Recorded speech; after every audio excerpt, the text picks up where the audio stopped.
Assalamualaikum warahmatullahi wabarakatuh.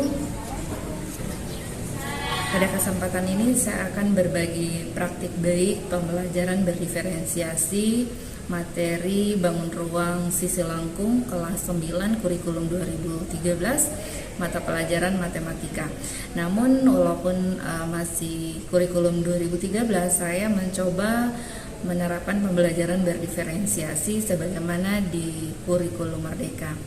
Nah, pada pembelajaran kali ini saya akan menerapkan model pembelajaran to stay to stray. Untuk berbagi praktik baik pada kali ini, saya menerapkan alur STAR. Yang pertama, melihat situasi, kemudian apa tantangannya, selanjutnya aksi apa yang saya lakukan, dan bagaimana hasil yang saya dapatkan pada proses pembelajaran ini.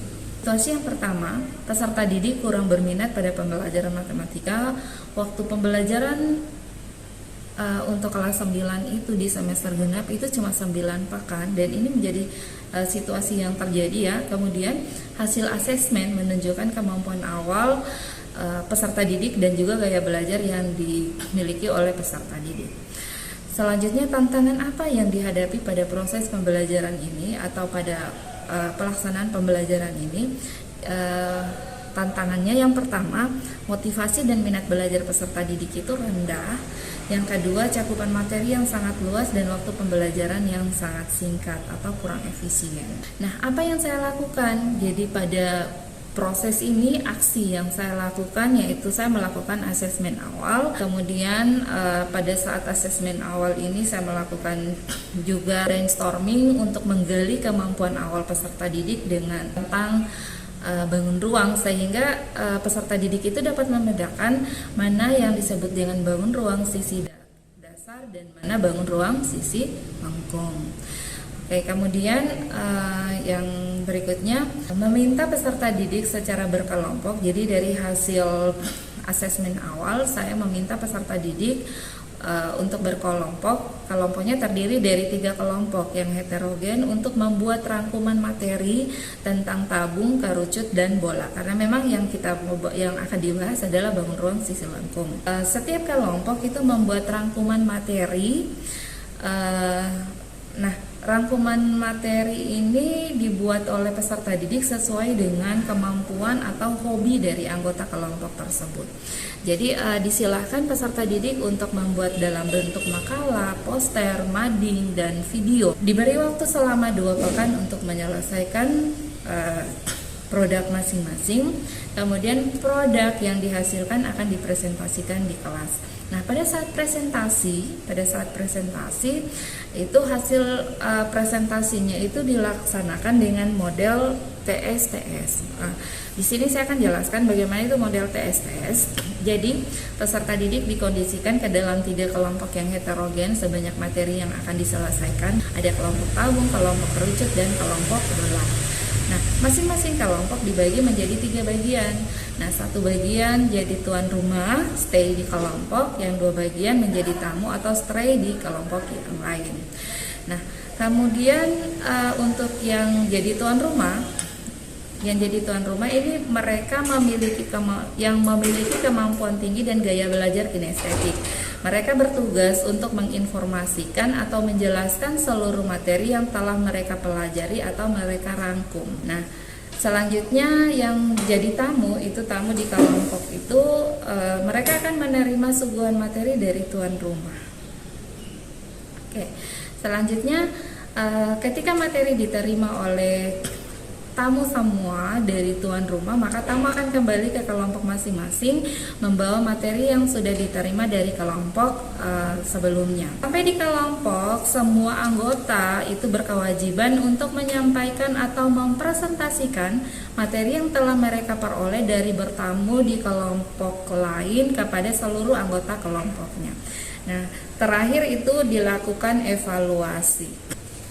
Pada pembelajaran ini saya mengangkat kompetensi dasar tentang membuat generalisasi luas permukaan dan volume berbagai bangun ruang sisi lengkung, tabung, kerucut, dan bola.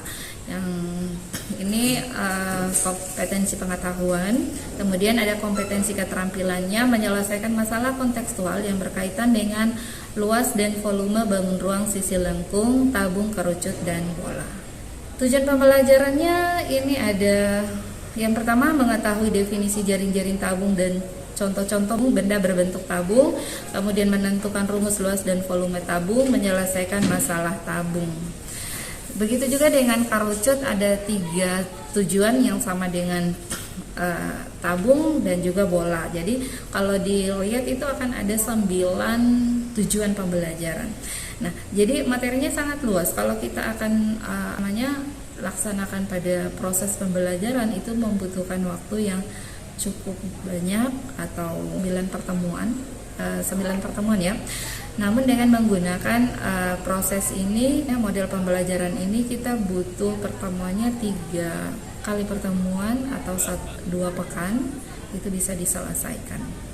Nah, jadi setelah proses pembelajarannya dari hasilnya ini saya refleksikan bahwa untuk saya mengambil dari hasil pembelajarannya yang pertama dari berdasarkan asesmen kognitif itu menunjukkan bahwa antusias peserta didik. Jadi di proses pembelajaran itu menunjukkan antusias para peserta didik, di mana setiap peserta didik mendapat kesempatan yang sama untuk mempelajari ataupun menjelaskan materi. Peserta didik yang selama ini, jadi hasil asesmen kognitif ini ya, peserta didik yang selama ini tidak ada partisipasi sama sekali di dalam pembelajaran malah sangat berantusias. Nanti bisa dilihat di videonya bahwa anak-anak yang memang sama sekali tidak pernah berpartisipasi dalam pembelajaran, namun dengan proses pembelajaran ini maka semuanya sangat berantusias. Waktu pembelajaran yang efisien, ini salah satu asesmen kognitifnya. Kemudian pada asesmen sumatif, jadi hasil pembelajaran itu ketika selesai pembelajaran itu dilakukan evaluasi, dan hasil dari asesmen sumatif dapat dilihat dari perolehan nilai yang diberikan oleh peserta didik. Banyak peserta didik yang memperoleh nilai yang sangat baik, walaupun memang masih ada beberapa siswa yang mungkin nilainya masih standar. Oke, mungkin itu. Oke, bagaimana perasaan kalian hari ini? Oke, masih ngantuk? Biasanya kan kalau sudah jam begini bilang ibu ngantuk. Sekarang tidak kan? Oke. Selanjutnya materinya sudah dipahami? Sudah bisa? Oke.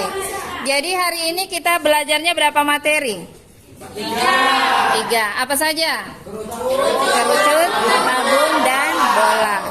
Yang dipelajari apa saja? Definisi, unsur, dan volume. Oke. Teman-teman yang dari kelompok tabung dan bola, kali ini kami akan menjelaskan tentang apa itu kerucut. Yang pertama ada definisi kerucut. Secara umum, kerucut merupakan dan fungsi dia dengan alat selimut yang merupakan selimutnya. Perlu kita ketahui bahwa permukaan kerucut terdiri dari 2 bidang, yaitu bidang lengkung